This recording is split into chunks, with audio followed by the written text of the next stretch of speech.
Yo, what's up, everybody? Welcome back to another episode of the GRP. Back after a crazy weekend of one of the biggest events ever, I guess. It was fun though. The watch party was fun, and there was some good fights. Lots of mixed feelings out there about what's happening or what happened at the Sphere this past weekend for UFC Noche, UFC 306. But it's behind us now, so we have to kind of reflect and see what happened. So we got a lot to talk about there. But yeah, I'm back. Another show, another Thursday, and yeah, I'm ready to go. Start to talk about all these events. There's no UFC this weekend coming up though, so we don't have a ton to talk about as far as what's coming up because they're taking a break. And after such a big event like the Sphere, I can understand. I believe their next fight night is in Paris anyway.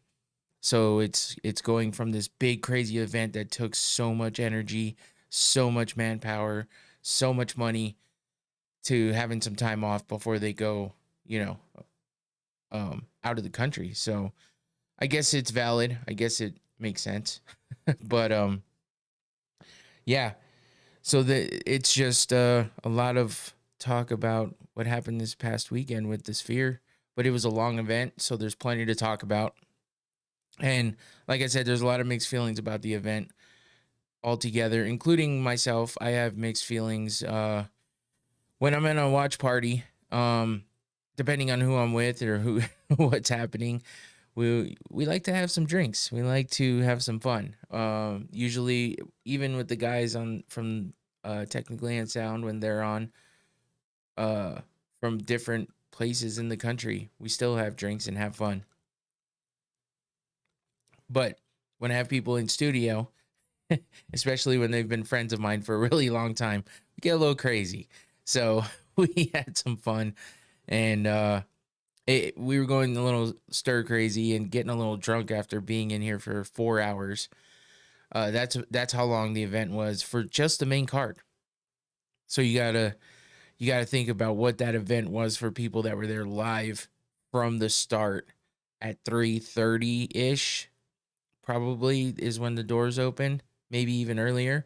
But the first fight started at 4:30 p.m. and didn't end till after 11. So yeah, that's a long ass time.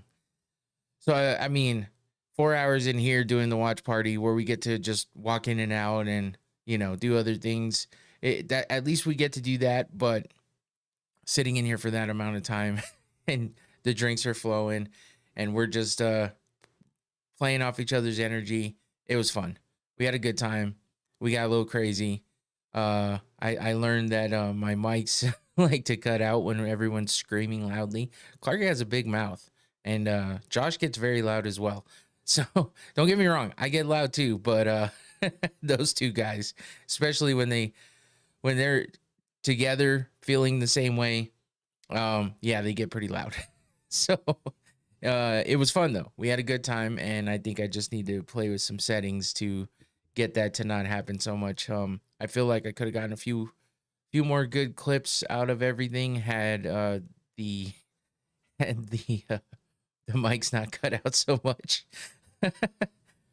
But it's still a good time. We had a lot of laughs. So if you go back and watch it and or listen, because you can listen on Spotify, it's right there. You can listen on Spotify as well if you want to listen to audio only, if you're on the go and can't watch the podcast or whatever. What's up, Rick Allen? The chat's open, by the way, so hop in, discuss the topics with me. If you have a feeling about UFC Noche, drop it in the chat and let me know how you felt about everything. But yeah, it was crazy. It was a fun night. Crazy event. There's it's a different kind of event because you got to pay attention to all the visuals and everything going on around. It's a different kind of broadcast. It went longer, obviously. Mike Chandler's wife cracked the whip and forced him back to work. That's why he's finally fighting again. His wife and him His wife told him he cannot support a family of just one income in 2024. You're not wrong. Who knows what his savings looks like, but he does have some kids. So, yeah, Michael Chandler, that's one of the topics for later. But Michael Chandler is not fighting Conor McGregor. So, stick around and find out what that's about. Got a couple things to say about that. But yeah, he's definitely fighting soon, and he is not fighting Conor McGregor. I'm sure you've heard by now, but he is fighting in November. Enough of the waiting. It's been almost 2 years. Maybe it has been 2 years at this point, but yeah, it's pretty crazy. So who knows what that means for Conor? We'll discuss that a little bit later. But yeah, the Sphere was crazy. I could just imagine what it was like in there. I've heard a lot of his wife is high earning doctor, and even with that, you can't support a whole family and kids on just one income. I feel you, man. I know what you're saying. Yeah. But the Sphere, I mean, craziness. I don't even know what to say anymore without getting into the topics. But before we do that, we got to give a shout out to the sponsors of the podcast. Noctane smelling salts. Oh, focus. There you go. Red cap, the most potent. They got the white cap that's the least potent, and the black cap that is the mid-range kind of run-of-the-mill, normal, still strong. Not as strong as the red cap, but yeah, we got to get the podcast started off right. Ooh, yes. Gets you feeling nice, gets you feeling alert, and it's fun all around. So go check out, follow that QR code, go check out their website. It's a cool website, informative, and learn about smelling salts if you like. If you've heard about them or if you want to try them, go check it out. Noctane smelling salts. Sponsor of the podcast, keeps me awake and alive for the podcast because I'm usually tired by this point. So yeah, go check that out. But yeah, Rick Allen says, bro, the Sphere was kind of boring with all the repetitive Mexican animations and the show went on too long. Yeah, I think it was meant for an audience that was there. I mean, as far as the Mexican animations, I mean, it's Mexican Independence Day. That's what the whole thing is about. It's called UFC Noche. So maybe you're not speaking specifically about that, but that's what it was about. They're paying homage to the, Mexican combat story of history on Mexican combat and all that stuff. It was cool. It was a little different than I thought it was going to be, but I really think the visuals are what took the, show. I don't know that anybody really paid attention to what the entire story was about or what the mini movies were, but it was cool. I mean, I understand why people would think it's boring because it was way too long. It was way too long. It took a lot of time.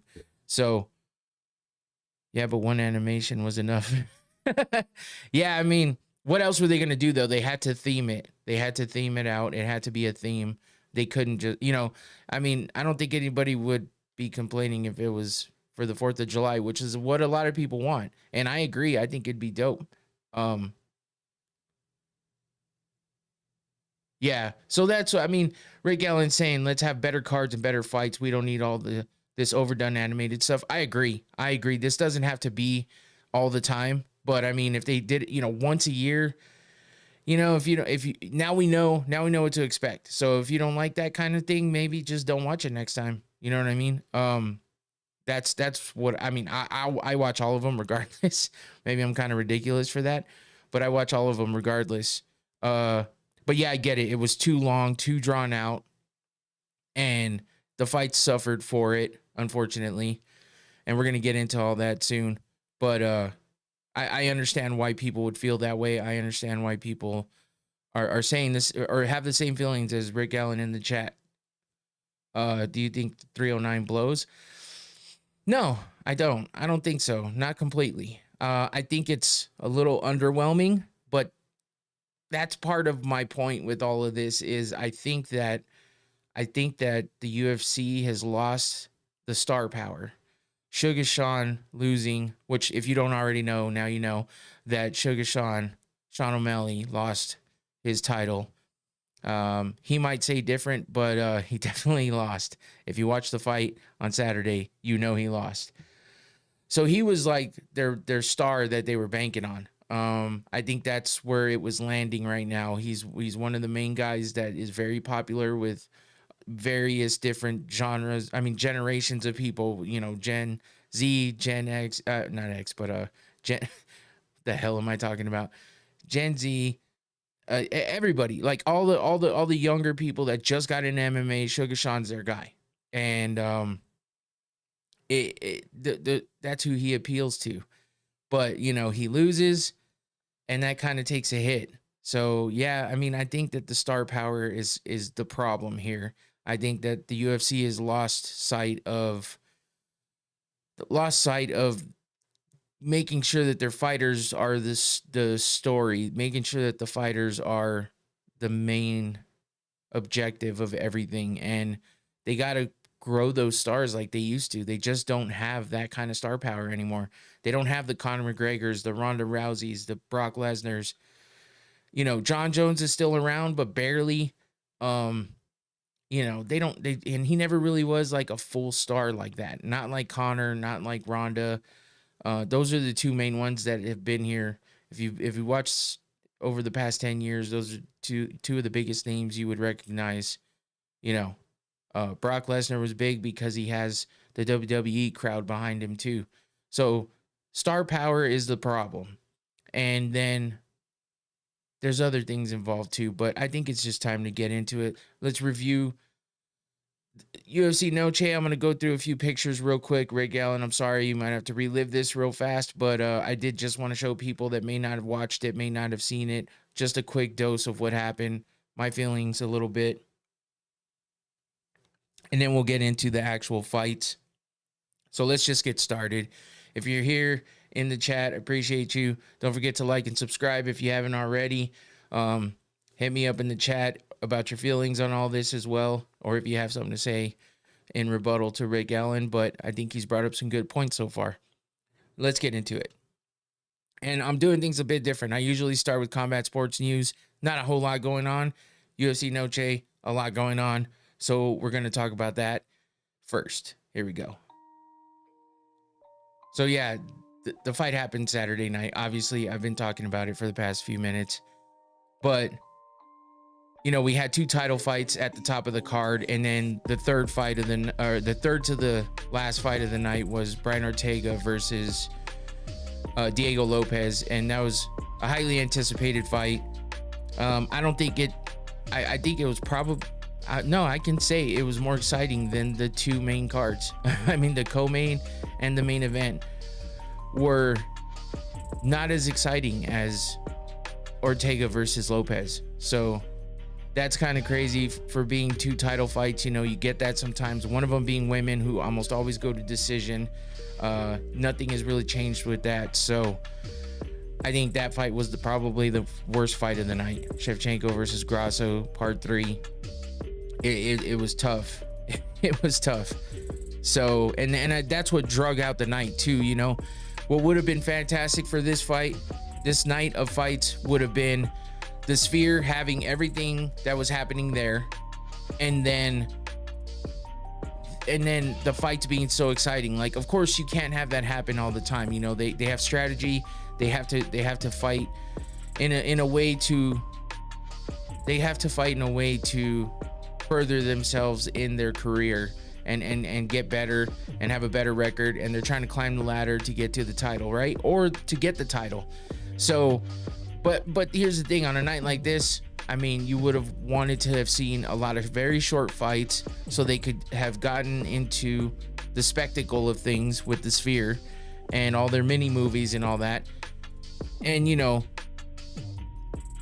exciting, fast fights that didn't go the distance would have been the best way that this could have gone. Unfortunately, we only had, I believe, 2 finishes throughout the whole night. And that right there tells you something. That right there gives you an idea of how the fights went. Every single fight in the main card went to decision. Every fight. Then we had 2 finishes in the prelims, and the early prelim there was only 1 fight in the early prelim, and that was a decision. So every fight went to decision except for 2 in the prelims. So that gives you a nice indication of what happened throughout the night. And it's tough. It's tough for the UFC. It's tough for the fans that paid $80 to watch a bunch of fights go to decision. Now, don't get me wrong. There was some great fights that happened, and they weren't necessarily even the finishes. There was a couple fights that went to decision that were great fights, and we'll get into that. But just that many decisions is tough. It's tough. It's hard to get through that with all of the other stuff happening. The amount of time it took for everything to go down, that's what got people just off of being high on this card and high on this event. I hear a lot of negatives about it, but I've also heard a lot of positives. During the watch party, we were hyped, but that just might be us. That just might be our energy that we had. I think the 3 of us in here, I had Clark and Josh.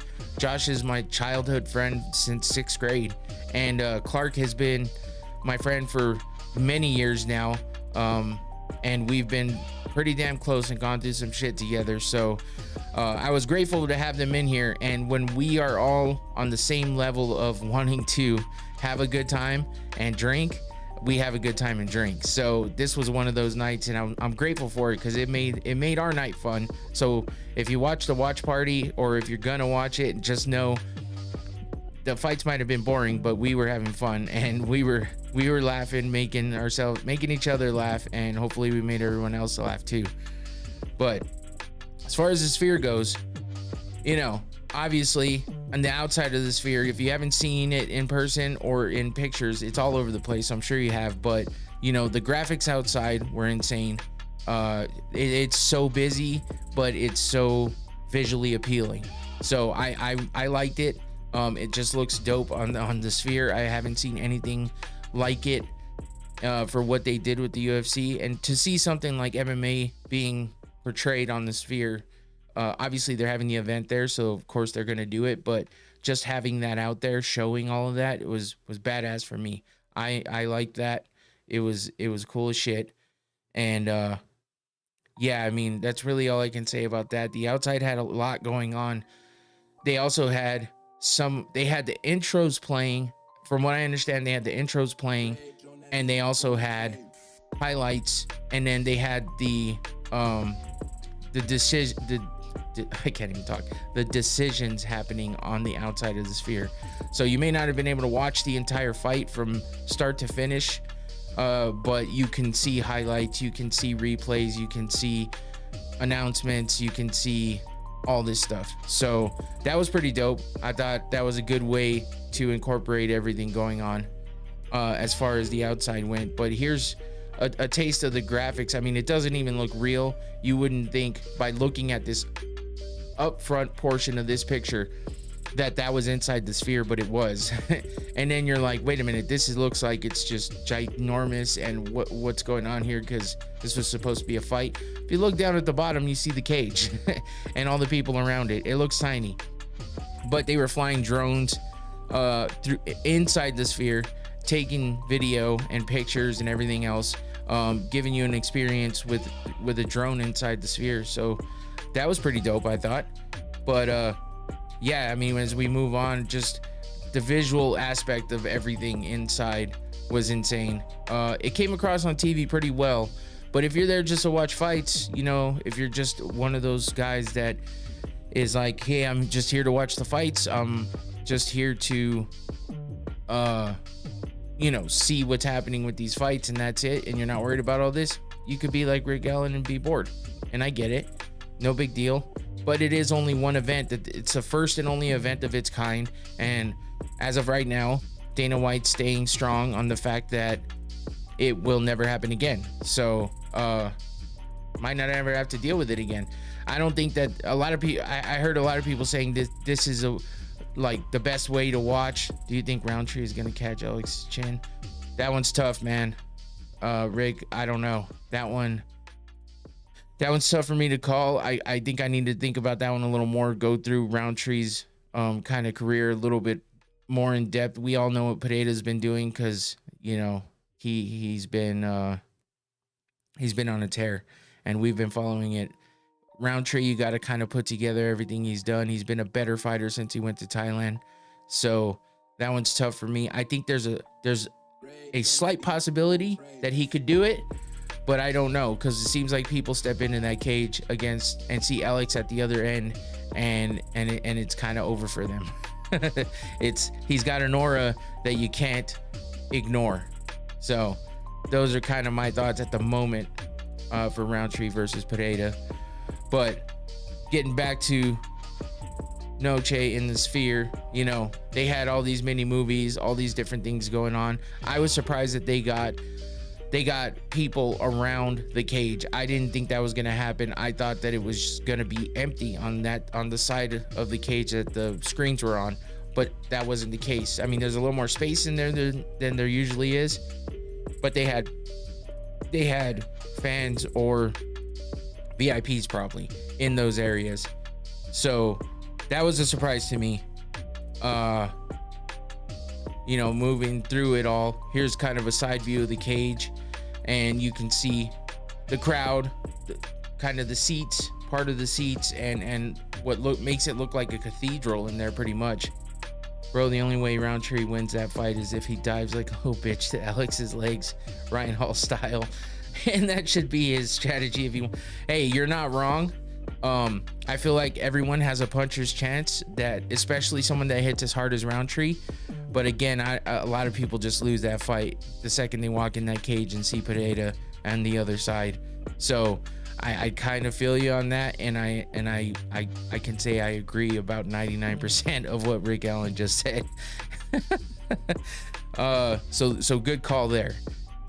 But yeah, here's just more of what was going on inside the Sphere. You know, you could see they had, along with all of the background visuals, they had two big, what looks like screens, but it's just portions of the wall of the Sphere that Ryan Hall, that is a hard fight to watch. Yes, he said Ryan Hall fights like a little bitch. And I understand, and I understand his strategic style. I understand that he's very, very good at jiu-jitsu, but that is not a way to fight in MMA. That is not the way to fight in the UFC. It's very boring and it's very lackluster. And you kind of wish that soccer kicks were legal in the UFC, because Ryan Hall would get his fucking head kicked off of his shoulders. So I feel you. But yeah, they had the screen, you know, normally they have screens up. They have that centerpiece. They did all the lighting coming out of the walls of the Sphere instead of hanging lights over the cage like they would normally. So it was a different setup, but they did a good job. I mean, overall they did a good job. There's like some more visuals. I mean, that's a pretty crazy picture if you look at the entire aspect of that. Then we had other crazy visuals like this. Look at the cage at the bottom, and it's like perfectly placed with that statue kind of coming up over it. This one, pretty sick. The eagle with the serpent. You know, you got the smoke in the cage, smoke at the bottom of the screen. Pretty sick. They incorporated a lot of stuff inside the Sphere that was happening, as well as just the visuals. They made a lot of it look kind of 3D-ish, like this picture. Looks like you're kind of going through a cave or something, or like walls of fire. I'm not even sure, but pretty trippy and interesting to say the least. Like I said, it's one time. It's the first and only time they've ever done it. Here's another way they incorporated it. They had what looked like flower, you know, petals falling on the screen, and next thing you know, they're actually falling in the Sphere too. So I heard that was pretty nuts. They had some really cool kind of just raw style stuff going out there. I think this was a cool way to have on the screen when the fight's going on. Not bad at all. Here's some pictures of, you know, the screens showing fighters touching gloves. You see the cage at the bottom. It's a, you know, if you appreciate the aesthetics, these are all very pleasing to the eye. So, But it, you know, in a lot of people's cases, they just didn't want to see all this. They didn't need all this. None of it was needed. None of it was necessary, but it was an event. It was a spectacle. It was made to be that way, and everyone should have known it. So it's kind of hard to complain about it, but everyone's gonna complain anyway. I have my complaints too, so don't get me wrong. That's what I'm here to talk about a little bit. But this was dope. They got the big kind of profiles of the guys, and they had like the tail of the tape in the middle. It doesn't show it in this picture, but they were running it, and then they would have the names on the sides where the screens kind of were. But yeah, that looks pretty sick. It looks like they're standing up from the crowd and just gigantic. So that was dope. And then there's just a view of the cage. You know, you can kind of see all the people around it. The lighting was coming through the screens, so that's a bit of a different type of thing that's being done there.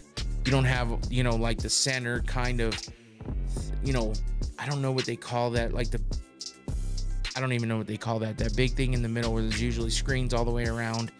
And yeah, it's always hanging over the top of the cage, and that's where a lot of lighting and stuff comes from. So this was a dope picture of Bruce Buffer announcing, and you can kind of see the background. Looks like he's under the stars. There's some pillars in the back, but all of that was just coming from the screens.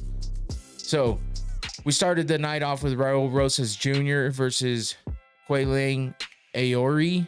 Raul Rosas Jr. being the 19-year-old that came into the UFC fighting on Dana White's Contender Series at age 17, and he got a win there, made it to the UFC, fights his first fight in the UFC. He's up to 5 fights now, and he's only 19 years old. But and he continues to win. I think he only has 1 loss on his record at this point, and yeah, he's 10-1 overall, and I believe he's 4-1 in the UFC. So, and he's on currently on a 3-fight win streak. So, I mean, he's doing pretty well for himself. He is Mexican born, so he definitely had to be on this card, and he started the card off. You know, I mean, it wasn't the most exciting fight, but it wasn't the most boring fight either. So he started the night off with a win, unanimous decision. You're gonna hear decision a lot on all these because that's what happened. Unanimous decision over Aori in the bantamweight division. We had Joshua Van and Edgar Chairez next. Chairez making me lose my first parlay of the night because he lost to the decision over Joshua Van. Joshua Van was coming off a KO like maybe 2 months, around 2 months before this, and then he's already in the cage fighting. He got rocked in the beginning, looked like he wasn't gonna be able to survive. Chairez just ran out of gas, ran out of steam, and couldn't handle, you know, couldn't hang with the cardio and couldn't put anything together. His power left him quickly, and Joshua Van took advantage and got the win by unanimous decision in the flyweight division for the second fight of the night. Moving on to the third fight of the night, we had the women, Ketlin Souza versus Yasmin Uruguay. This was the first finish of the night, and it was a rear naked choke for Ketlin Souza, who got the win in the strawweight division.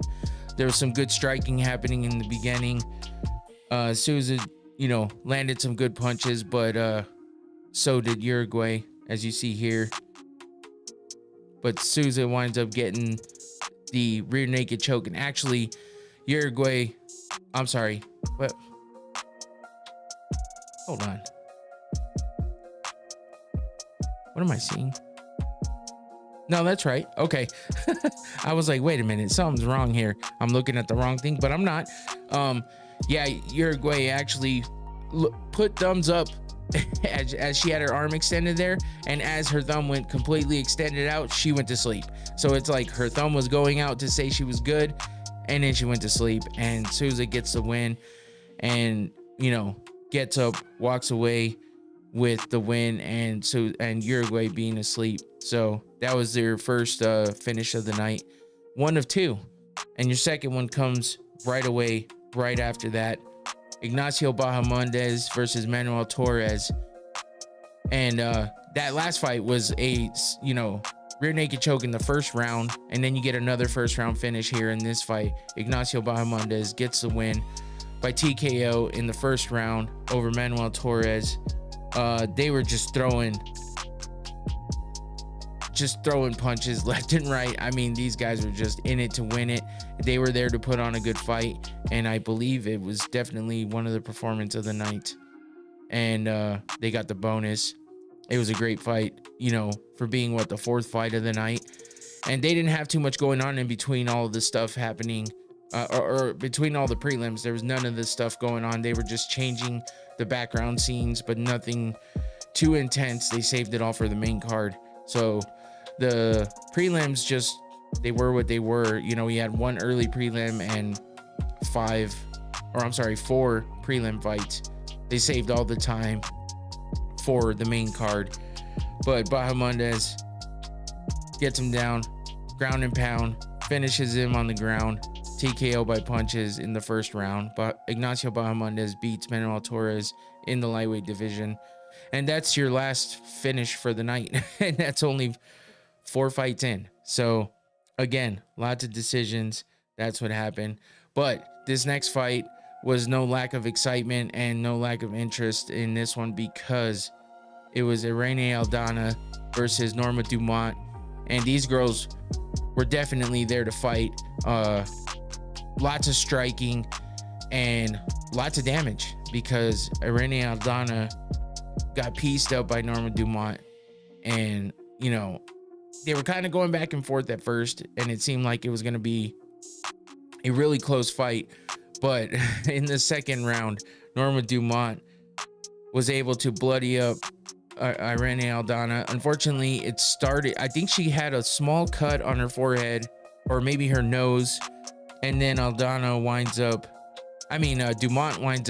clashing heads with Aldana and opens up a gigantic cut on the top of her head, as you could see there, right above her eyebrow and her forehead.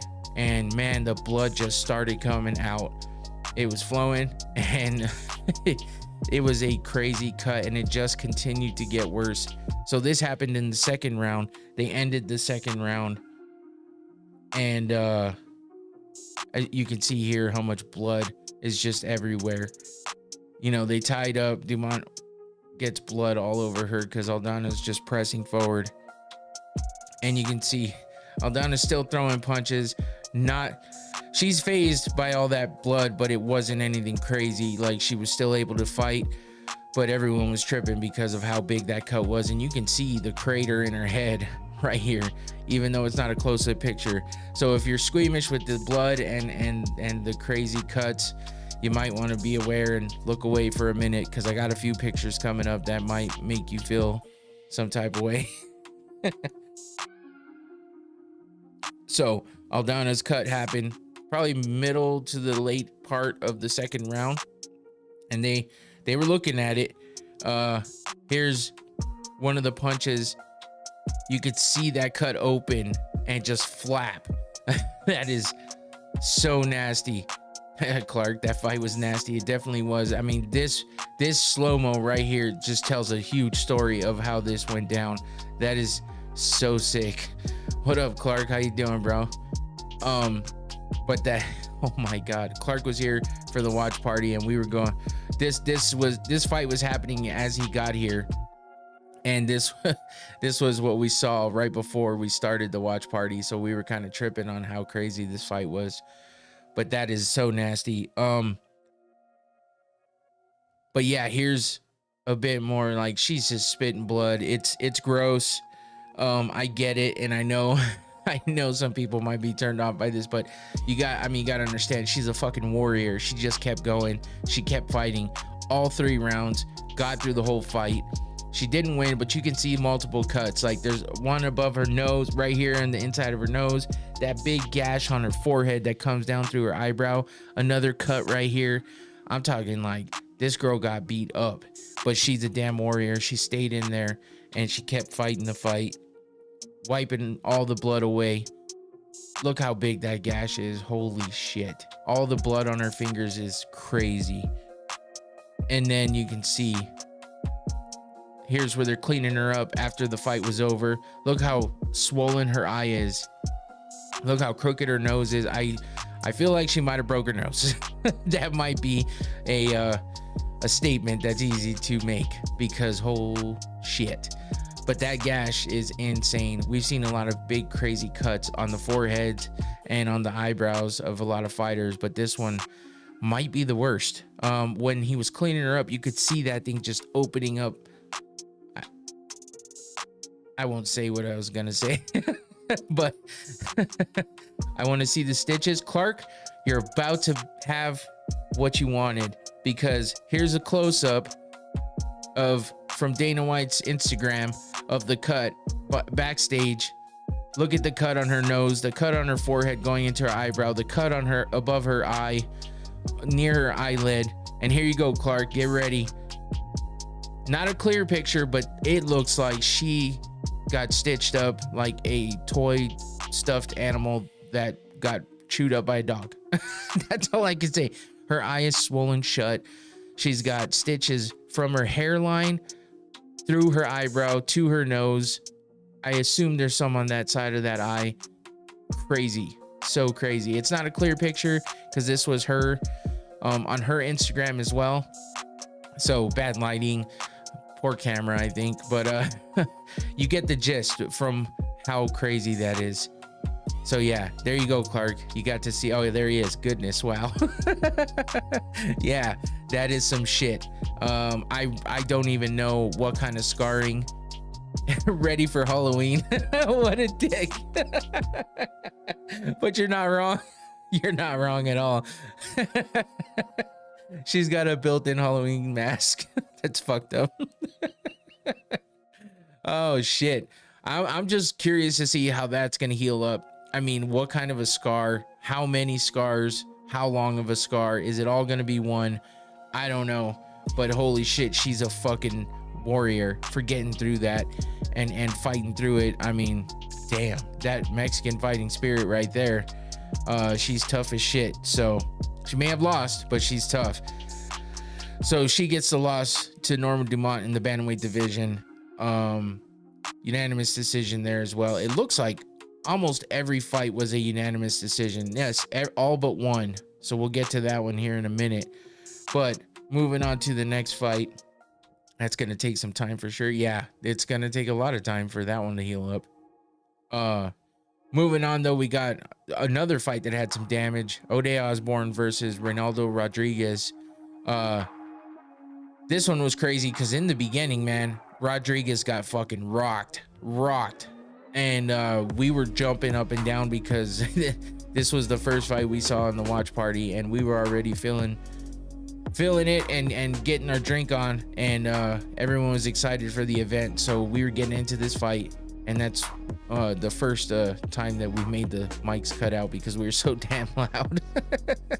But it was an exciting fight. Like I said, there was some of these fights, they may have gone to decision, but they were fun to watch. I mean, the beginning was great. It slowed down a bit towards the end, so that made it a little lackluster for the finish. But it was a unanimous decision here as well. And even though the start of the war, even though Rodriguez got rocked and dropped in the first round, Ode just jumped on him but couldn't finish it, and it continued on.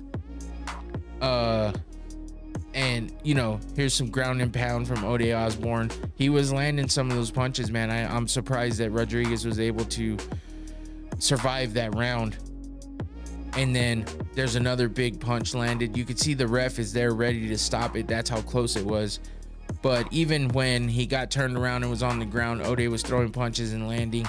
So, and he was I don't know if he was targeting, but he was definitely landing a lot on the mouth of Rodriguez. So Rodriguez's mouth was, especially his upper lip, was so fucking just swollen. He busted the shit out of his lip. So we were making fun of him a little bit about it, but hey, it was funny because he's got one of those faces, and with that lip blown up like that, just yeah. But here he is, Rodriguez landing some ground and pound of his own with an elbow, some more ground and pound here, and just that top control and pressure that he put on at the end of the fight. You know, he did it in the second round, he did it in the third round, and after being dropped in that first round. It was close to a 10-8 round. It could have been, but yeah, he winds up getting the win over Osbourne, and that was a unanimous decision win for Ronaldo Rodriguez. I made a TikTok of the end of that fight where we heard the decision being put out there, and you know, that was the beginning of our parlay for the main card. So me and Clark were hyped that we got that win, especially with the way that started, because we both had Ronaldo Rodriguez on our first the first fight for that parlay, and we were hyped that that one went through and went our way. So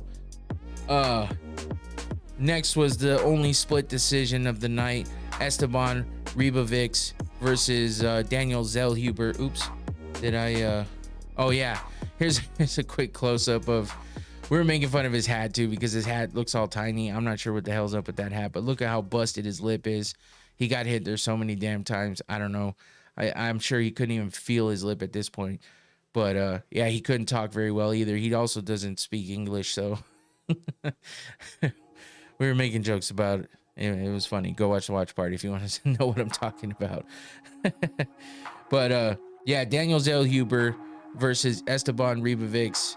This was probably the fight. This was definitely the fight of the night, the best fight of the entire night. This was an all-out war. Fucking Zellhuber is a goddamn animal. Like, he got wobbled, he got stunned, I don't know that he fully got dropped at any point, but he was on his skates, and it looked like he was about to be out a couple different times. But Ribovics was just showing off his talent, and you know, Zellhuber of course gets some hits in. I mean, this couldn't be a great fight if it didn't go back and forth and both guys didn't have, you know, it wouldn't be great if they both didn't have highlights here. This was some kind of weird neck punch though. I just noticed that. But Zellhuber's a great fighter. I mean, I believe he was on a decent win streak. Let me take a look real fast. Yeah, he was on a 3-fight win streak with impressive wins over Lando Venata, Christos Gallegos, and Francisco Prada. And yeah, then he winds up unfortunately getting the loss against Ribovics here by split decision, and that's how good of a fight it was, because obviously split decision means, you know, 2 out of the 3 judges thought that Ribovics won, and Zellhuber had one of the judges thinking he won the whole fight. So that's just one of those things, man. Especially when you get a great fight like this. But Ribovics was landing some great punches, just rocking him, landing on the button, and just continuously finding a place for those punches to land. And he was putting everything behind it. Check out this one on the mouth. I mean, it was just a great fight of the night for a reason. So moving on though to what we thought would be the fight of the night, because Brian Ortega, he's one of those guys that will take a lot of damage, and he's one of those guys that will stay in there regardless of how hurt he is, and continuously just try his best to make it a fight. And we've seen it over and over again. He gets a lot of damage, and you can see in this picture he's already got damage on his face, and that's because right away in the first round, we're talking like less than a minute in, he gets rocked, he gets dropped. And I actually have a quick video of that in just a minute, so stick around and check that out. But yeah, I mean, Brian Ortega still hands out his own punishment, and to be landing on Diego Lopes like he did was, I mean, says a lot about him. It just seems like he struggled, man. Featherweight, I think, is not the division for him anymore. He's had too many weight issues. He's had too many illnesses due to weight cuts and all this other stuff. So I kind of feel like Ortega this might be the last fight at featherweight for Ortega, because it just doesn't seem to be serving him. I think he would be better off going up in weight. Yeah, he might have to fight some bigger fighters, which might not be good for him because of the amount of damage he takes, and you move up a weight class and they hit harder in that weight class. So maybe it's not the best idea for him, but maybe he'll be better. Maybe he'll be more alert. Maybe he'll be able to showcase his skills a lot more if he's not having to fight that weight cut before he even gets in the cage. So this might be the end of his featherweight run and move up to lightweight and see what he can do there and stop cutting all that weight. But you know, he still puts on a good fight. He still puts up a good fight, I should say. And he got his in, but when it comes down to it, Diego Lopes was able to come back and really put the work in and make it look not easy, because obviously he got tagged here too, but he definitely made it look dominant with the way that he was, you know, moving. Might want to lower that background music. Oh, is it super loud? Thanks, man. I mean, I appreciate that. I was wondering, because it did sound loud to me too. Hopefully that's better. Appreciate that.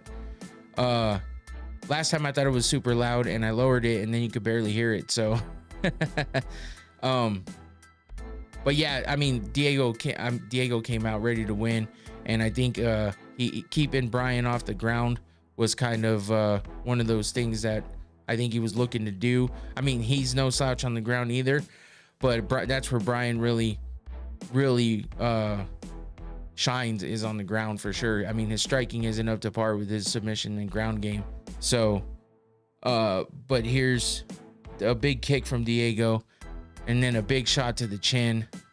Just, I mean, Diego just hits so damn hard, and I feel like he's definitely got a lot of potential to get even better. He's 29 years old, but I think he's got a long ways to go, and he's just getting better and better. And I think he's gonna find himself in some bigger fights against better opponents. Brian Ortega was definitely a step up though, and he proved himself to, you know, be better. So, here's another big right from Diego. And then I'm waiting to get to that. There's a big shot to the chin there. You can see they were just fighting in the pocket basically. But again, this was an exciting fight. It may have gone into decision, but I feel like it was a good fight to watch, especially with the way it started. Diego put together a lot of combinations, and here's one. Ooh, look at that.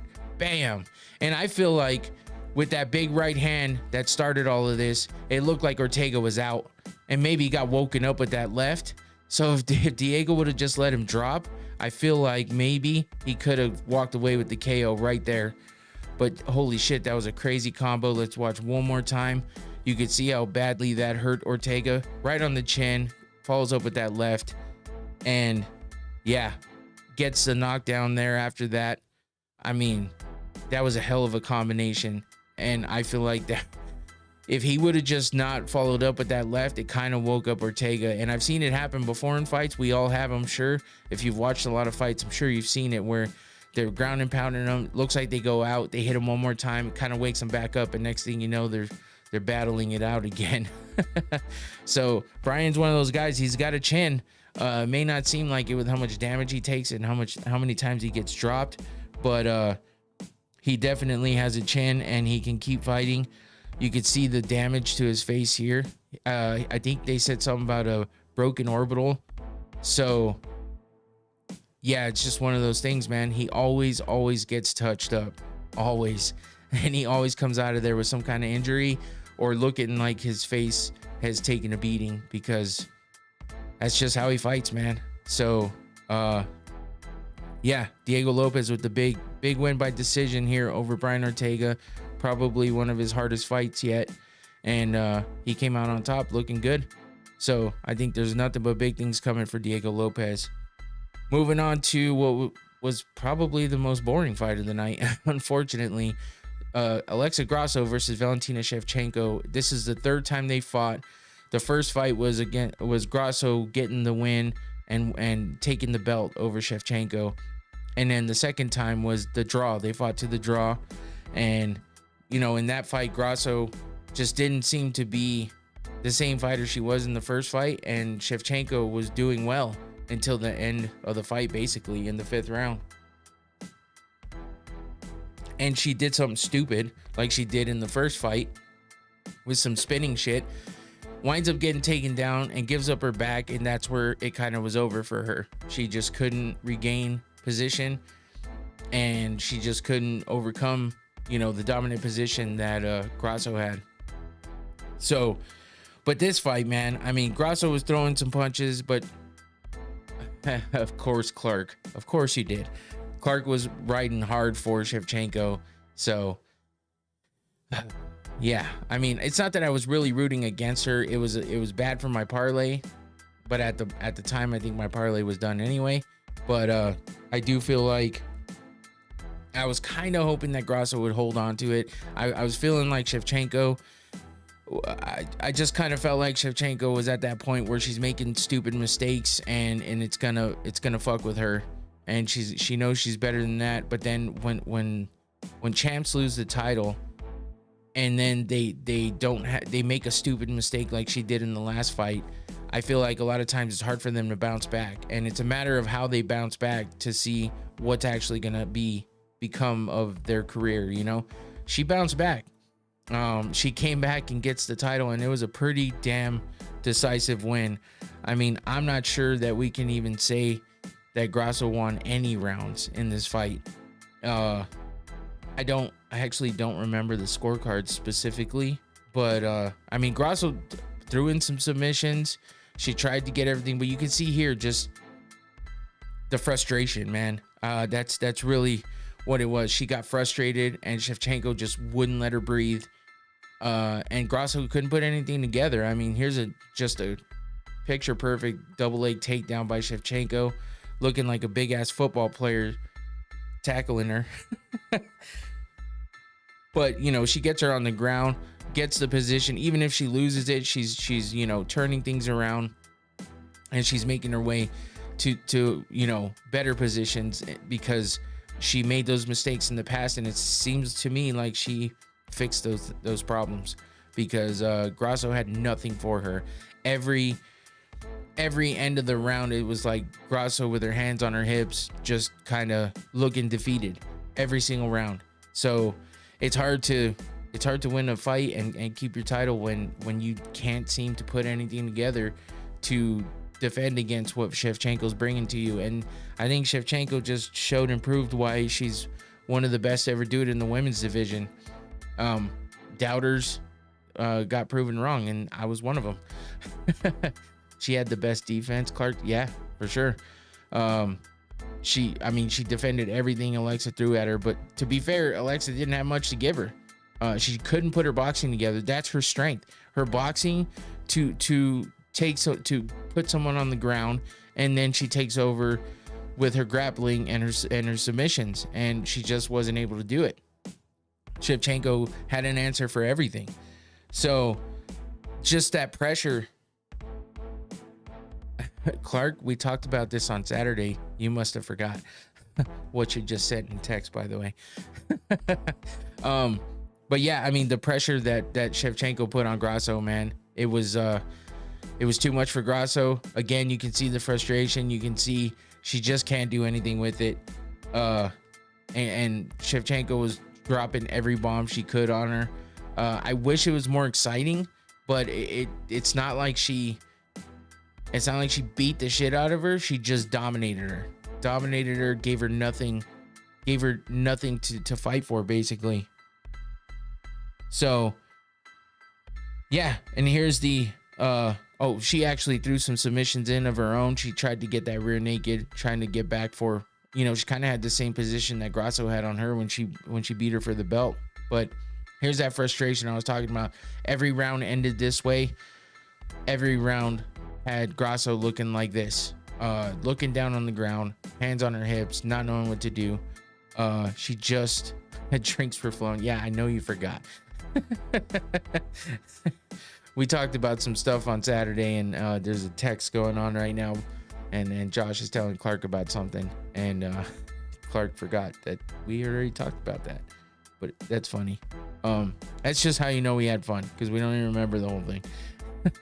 But Shevchenko gets the win, regains the belt, and yeah, she's champ once again.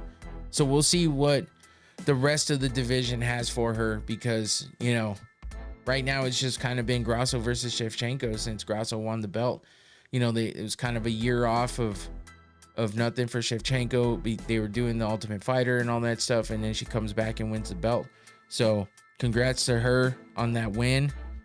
And we got a new and yet again champ in the women's flyweight division. I'm sorry.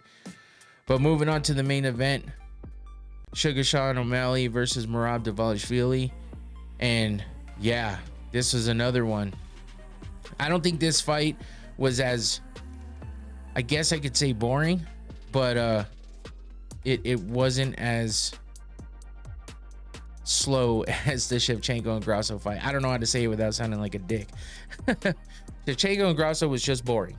It's hard. It was hard to, you know, the fighting style was tough, and a lot of people bitched and complained about this fight because of the same, you know, Merab kind of has that same kind of fighting style, and I guess, you know, a lot of people don't like that style, and I get it because it's not exciting. You don't get highlights from it.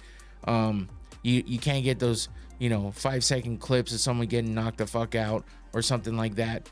I get it, but you know, there's something to be said for people that can win a fight and not take a lot of damage. And you know, Merab takes damage regardless. It just seems like he gets hit and he's damaged, and that's all there is to it. But you know, he didn't get rocked. He didn't get fucking sat down. None of that happened to him. And O'Malley seems to do that to everybody. So, I mean, think about the nasty, crazy knee that he landed on Cheeto, which Cheeto's a fucking beast. So, of course, he didn't get dropped. But I think Sean wobbled him at one point in time. But still, it's just one of those things. Sean usually looks way more impressive with his striking, whether he's, you know, knocking you down or just landing a lot of punches, a lot of combos, and you know, making you get damage from all of his punches. And this time it just didn't happen. I mean, Suga, he got some hits on him, but it was nothing crazy. I mean, he looked like Grasso looked in the fight before, just frustrated, just shut down. I mean, he did land his up kick on Merab's face, which I thought in the moment might have been illegal, but obviously by this picture it definitely wasn't. Everything was, you know, off the ground except for his feet, so that was definitely illegal. And Merab's one of those short, kind of compact guys, so with Sugar with those long limbs, man, he landed this kick, and that could have been bad news for Merab. But Merab has lasted through a lot of stuff. He's gone through a lot of adversity and beat it, and still came out and won fights. So yeah, he's a tough son of a bitch too. So but he's got the grappling, he's got the wrestling, and when he takes you down, he dominates you.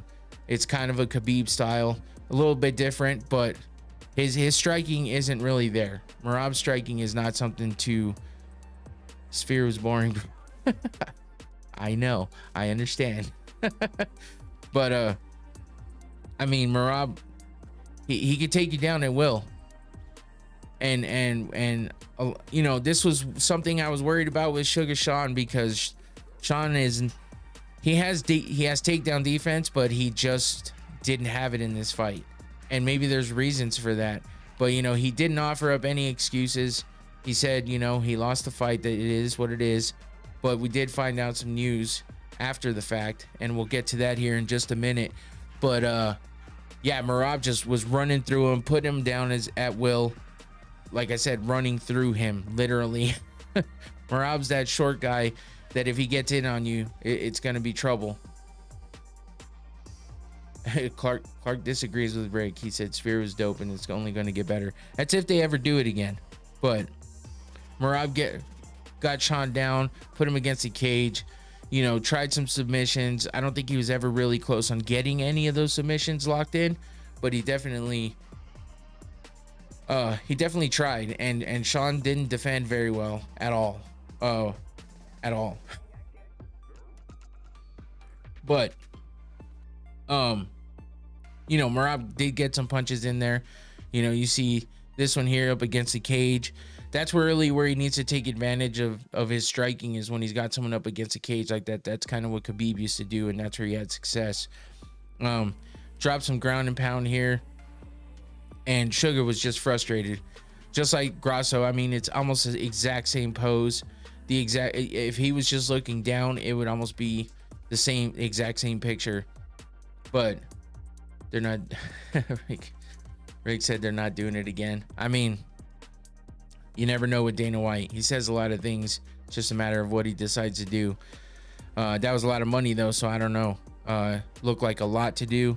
I'm not sure that they'll ever do it again, but if they did, I would hope for a different theme. I think it could be cool. Set up a different way, but never doing it more than once in a year. That's for sure. I feel like that's 1000% should never be done. Plus, they blew a lot of money on the event. That probably was that profitable.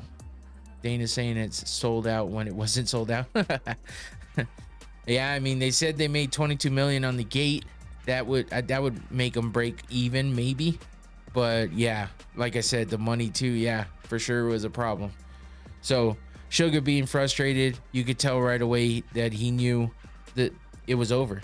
Merab got the win, gets the belt, unanimous decision win for him. And you know, it was a little lackluster, but it wasn't as bad as that co-main. But if you look at it as a whole, man, the co-main and main event were just not what they should have been. What they could have been. I feel like if these two fights would have been super exciting and very intriguing, then Canelo event was way more profitable and sold way more tickets. Okay, I mean, the numbers, the only thing we can go off of is the numbers, and the numbers said different, I believe, as far as money goes, as far as the gate and as far as the attendance. But who knows? You could be right. But yeah, I mean, I feel like if the two last fights would have been way more exciting, and this would have been a whole different outcome on the feelings of this event. But you're gonna have the people that just hated it, like Rick did, or you're gonna have the people that are indifferent, like me. I feel like it was exciting in the moment, and that the moment is really all that matters. When you're sitting there, if you're enjoying it, then that's all that matters. If you're sitting there and you were bored and you didn't enjoy it, and then you're like, damn, these fights suck too, I get that feeling. I've been there. I've been I've watched some events where I thought they were boring and I thought the fight sucked, and other people thought it was fantastic. So again, all we got to say is it's said to be the only one to ever happen, that it's a one and done. So we might not ever have to even talk about that again. But what we can guarantee, watching Canelo fight is worse than watching paint dry. I don't know if it's that bad, but what I will say is at the moment for me, I was having fun and we watched it. It could have just been because I was with the boys. We were having a good time. Who knows? I thought it came across over the TV well, but in the end, I guess everyone's gonna have their own thoughts about it. But Suga, after the fight, said, "Overpromised, underdelivered. Sorry, love you guys." You know, he was apologetic at first. Maybe it was a part of the shtick. I don't know. He revealed on his podcast, said, "I have surgery on October 3rd. I tore my labrum like 10 weeks ago. You have a labrum in both your shoulders and in your hips.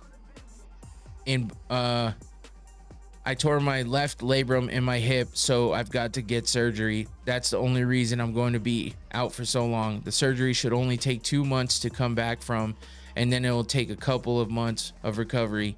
So a year's long time. It could be 6 to 8 months, but I'm kind of just going with the flow. You never know. The UFC won't be the same without me."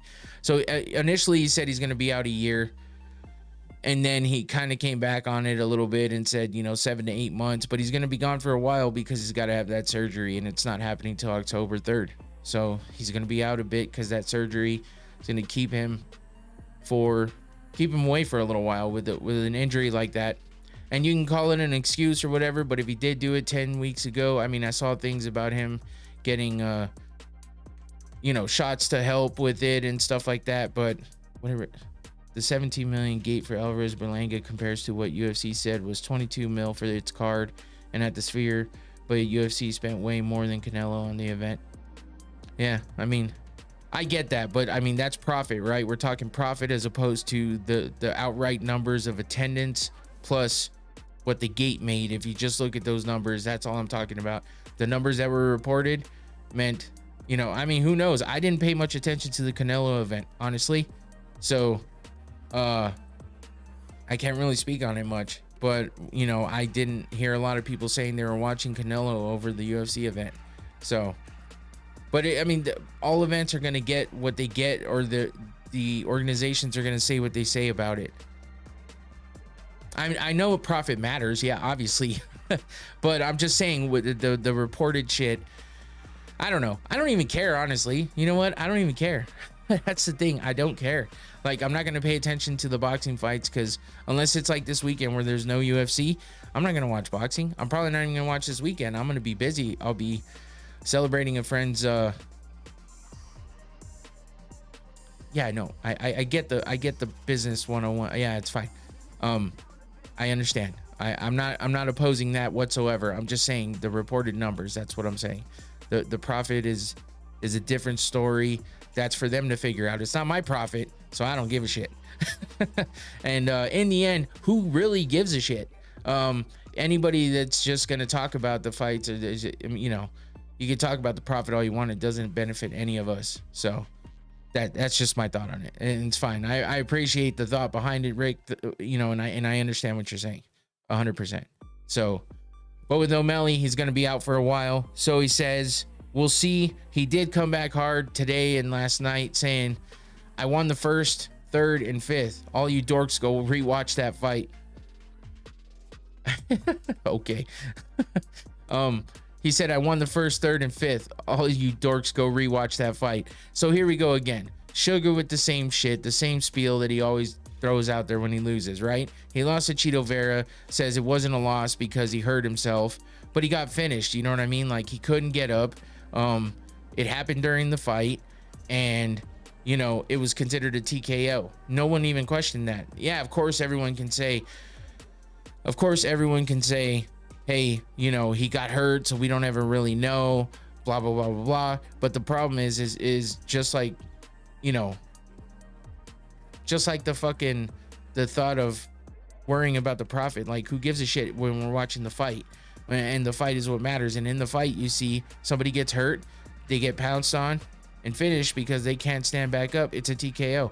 You get hurt and the ref stops it right away, it gets in the middle because he sees you're hurt, then the fight's over and it's a TKO. Those are how the rules go. It sucks kinda, but what else is supposed to happen? You get injured in the fight when you're fighting your opponent, then the fight's over.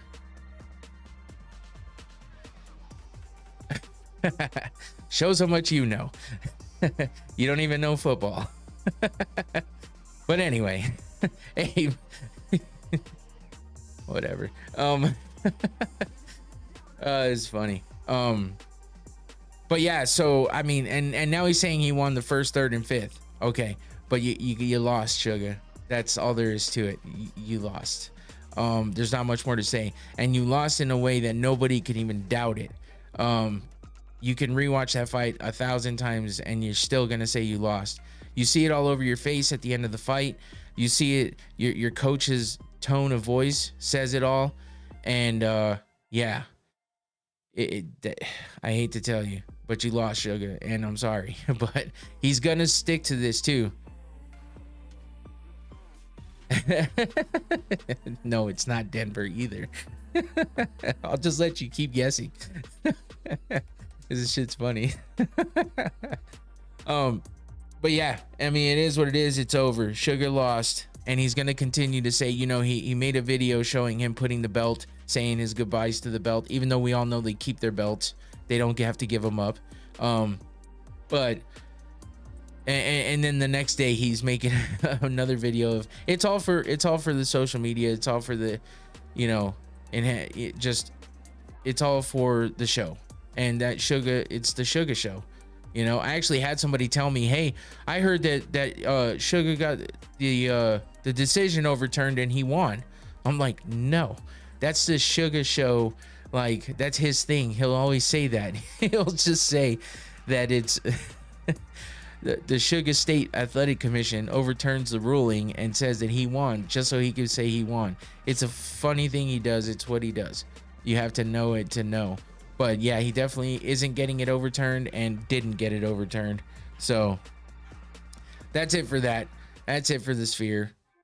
Moving on to Dana White's Contender Series, happened this Tuesday, week 6. I will be honest, I did not follow this one as closely as I did last week. Last week I actually caught some of the fights and I was able to rewatch all of them. This week didn't happen so much. But we did have some crazy full on here. Tao, I think his name was. Look at the tattoo on his face. You know, Mike Perry has tattoos on his face. Suga Sean has tattoos on his face. Couple other guys do, but I mean, nobody has it like this dude right here. That is, I don't even know what to say about that. But apparently he's in the fight camp of CKB City Kickboxing with Dan Hooker, Volkanovski, Adesanya, all those guys. I think that is, yeah. But, and unfortunately for him though, he lost. We had Teixeira versus Lopes, Hart versus Bennett, Gautier versus Naito, and then Hasazanda versus Montello. Some fucking tough names. The one KO I did see from the highlights was this one, and this is Teixeira versus Lopes.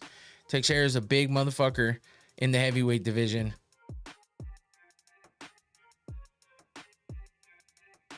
Okay, now we're talking shit. That's cool.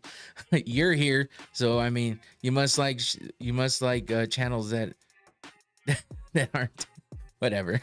It's fine. Maybe he's just trying to make me laugh. He said I should get the Cody Garbrandt cross-face tat under my eye. He said I think it might help your channel blow up. I'm good. I got a lot of tats, but I don't need any face tats. I got a neck tat. There you go. I'm not going to the face. It might make my channel blow up. But anyway, this KO was nasty. Dana White was hyped about it. No, I hear you. I retracted what I said. I fucked up. I didn't read it all the way through. It seemed like you were talking shit, but you weren't talking shit. So my bad. I apologize. Because I read it through and then I laughed and I'm like, fuck, you're not talking shit. You're really just saying it as something funny. I'm definitely not getting a tattoo though on my face. Anyway, your contract winners, Hasazanda, Gautier, Teixeira, and Smith. Of course, Teixeira with that big KO got that contract. I didn't see much about the rest of the fights. Didn't seem like too much. But they were enough to get them contracts. 4 out of the 5 guys that won got contracts. So that was that for Dana White's Contender Series this week. Moving on to that Canelo fight we mentioned earlier. Canelo versus Berlanga. Yeah,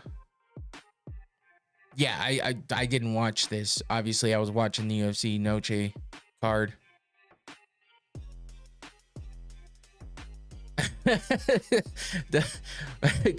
Kyle Borralho free spirit neck tat. I think that would look good on you too. That is a crazy tat. I saw that fool in Vegas during the Fan Expo and I was like, damn, that shit looks even crazier in person. That's just crazy neck tat. I got one neck tat, 2 kind of. I have one in the back of my neck too, but I think I'm done with I still have a job that I gotta look somewhat presentable for. Unfortunately, my channel has not blown up, so I'm not making money off this right now. So I can't go with the face tats, but let that channel blow up and we'll see what happens.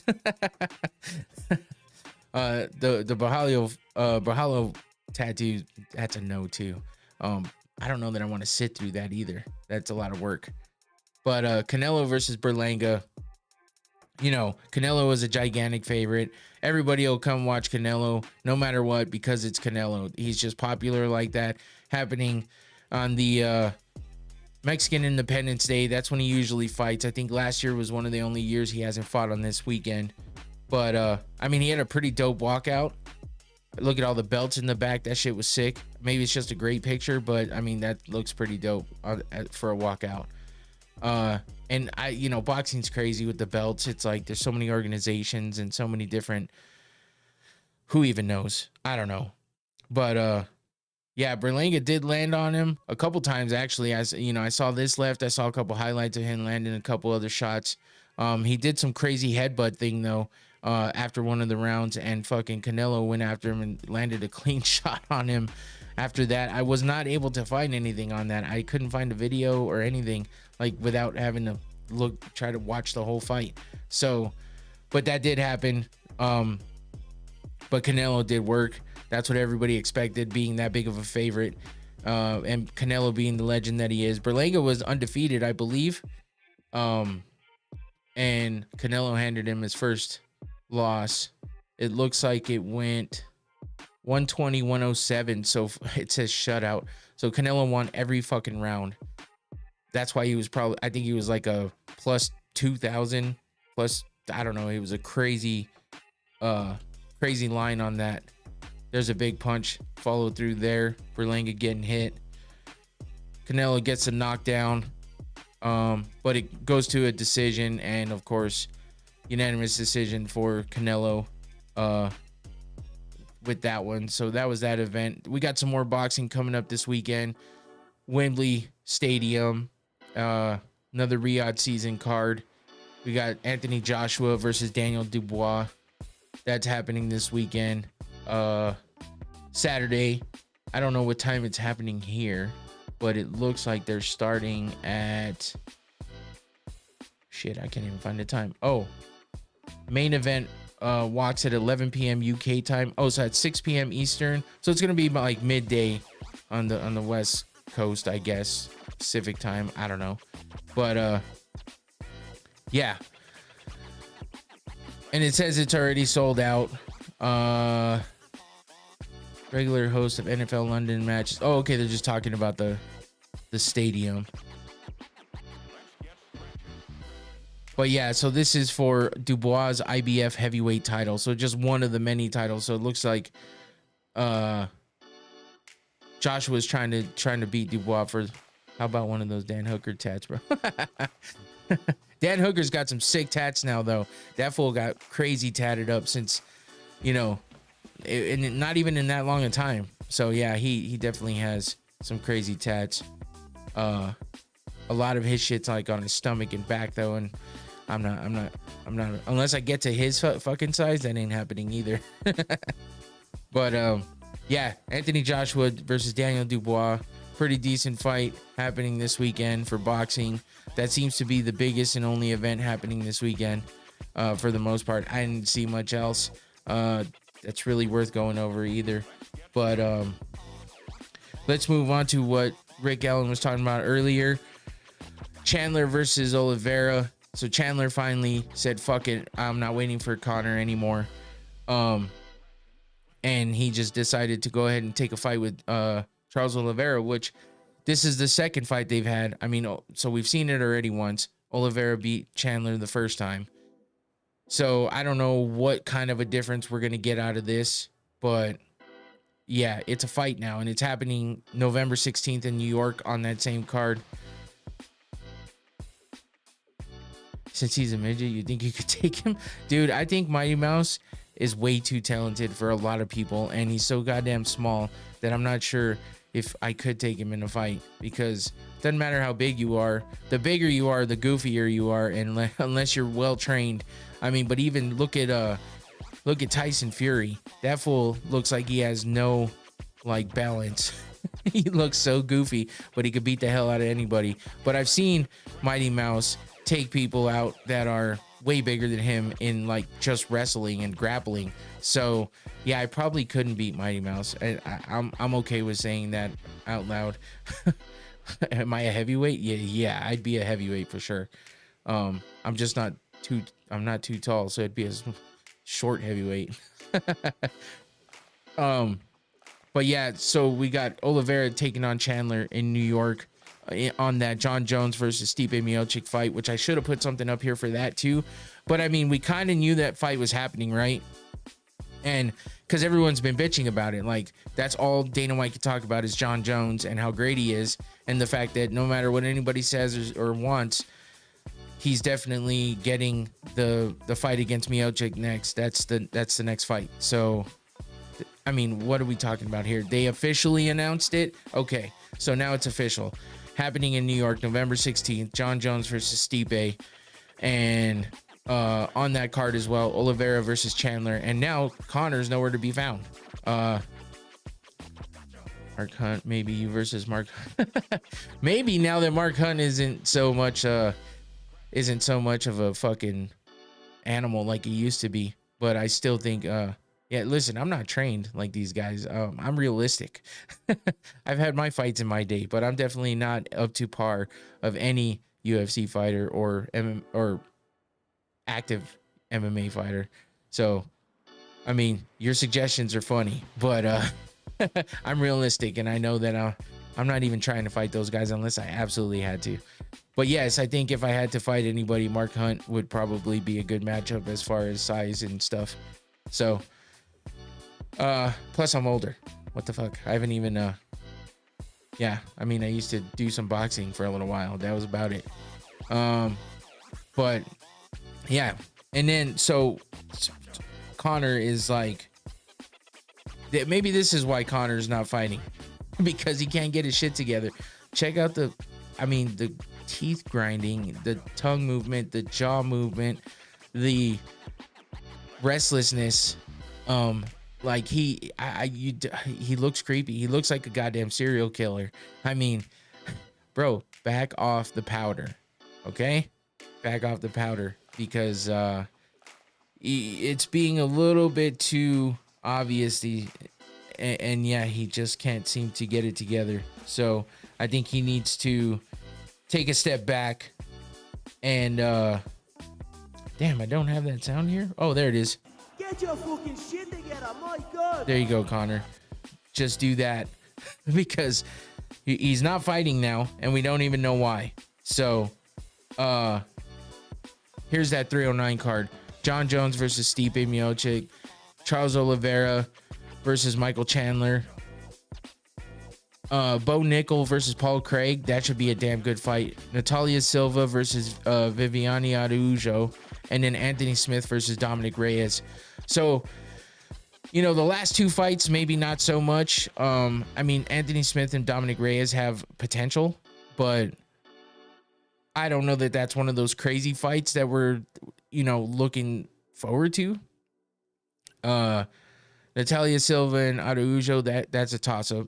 But I mean, Bo Nickel versus Paul Craig. Bo Nickel's either knocking people out early or dominating them on the ground with that wrestling and submitting them. Paul Craig is one of those guys that takes a lot of damage and he gets hit a lot.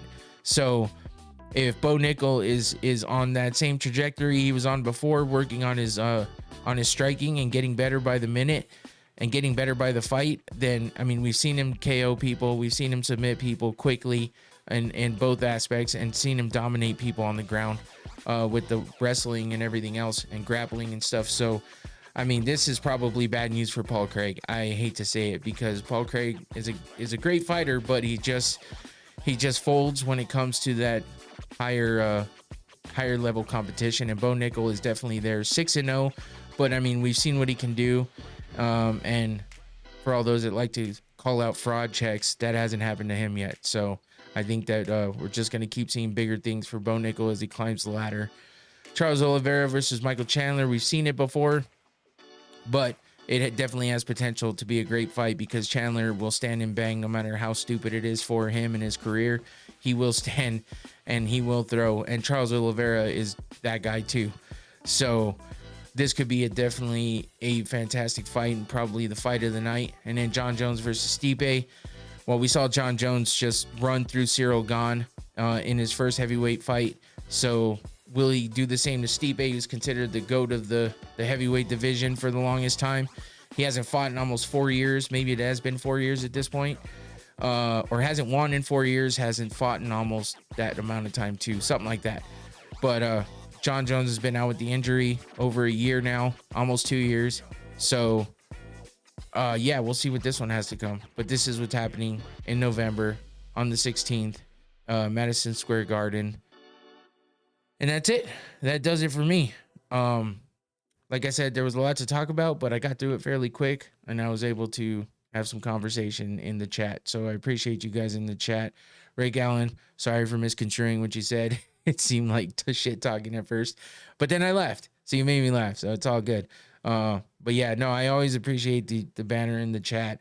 You know, if it gets a little touchy here and there, you know, it is what it is. But he keeps going, keeps it, you know, keeps me interacting with them and stuff. So it's all good. It's appreciated. And Clark, thank you too. Appreciate you in there. And anyone else, if you got comments on what I talked about here, your thoughts on the Sphere or the upcoming UFC 309 card, or maybe what's happening with Conor and the fact that he's not fighting Chandler now and stuff like that, drop a comment. Make sure you like the video. Make sure you subscribe. And if you haven't already, share it with somebody. Help me grow the channel. Don't make me have to get a tattoo on my face to have to do it. This shit was funny though. So, you know, don't forget, it's every week, Thursday, 7 p.m. is where I'm at always here. Yeah, no UFC fights next week, but we got a fight card coming up the week after. Benoit Saint Denis versus who was it again? I forgot. Let me look real fast. Benoit Saint Denis versus Hinata Moicano. And then Nasruddin Imavov versus Brendan Allen. William Gomez versus Joe Anderson Brito. So yeah, I mean, not a crazy card, but Benoit Saint Denis versus Hinata Moicano, that could be damn good for sure. So yeah, check it out. We'll be previewing that one next week. No fights this weekend, but enjoy the boxing match if you want to see that. Anthony Joshua versus Daniel Dubois. Thanks again to Noctane Smelling Salts for the sponsorship. Appreciate you always keeping us alive and awake and alert. And go check out their website. Hit that QR code. Buy yourself a bottle. Try it out. I promise you, it's worth it. It's good stuff. And they have a great website too. Look all the way at the bottom of that main page. You'll see that they show that they proudly sponsor the GRP, the Going Rounds podcast. So I appreciate that. Anyway, check it out. Come back next week. Enjoy your weekend. I'm out of here. Peace.